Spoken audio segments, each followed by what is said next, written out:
కూతుర్ని చీకటి గదిలో తల్లి బంధించిన అమానవీయ ఘటన శ్రీకాకుళం జిల్లా ఇచ్చాపురంలో వెలుగు చూసింది. రైల్వే స్టేషన్ సమీపంలోని చక్రపాణి వీధిలో ఉంటున్న తల్లి లక్ష్మి కూతురు మౌనిక రజస్వలైన తర్వాత బయటికి పంపడలేదు.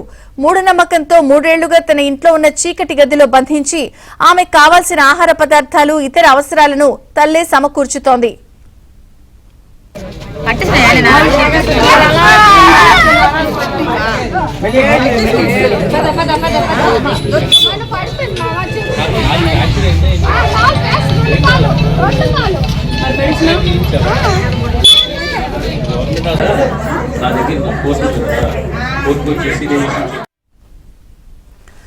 అయితే నిత్యం యాక్టివ్ గా కనిపించే మౌనిక కనిపించకపోవడంతో చాలా సార్లు స్థానికులు లక్ష్మిని ప్రశ్నించిన వారిపై తల్లి ఆగ్రహం వ్యక్తం చేస్తూ ఉండడంతో స్థానికులు మొదట్లో జోక్యం చేసుకోకుండా ఇప్పుడు చైల్డ్ లైన్ అధికారులకు సమాచారం ఇచ్చారు.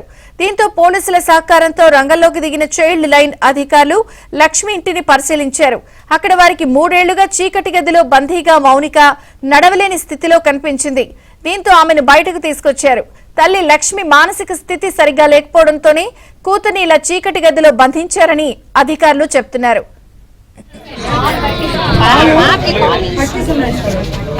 నా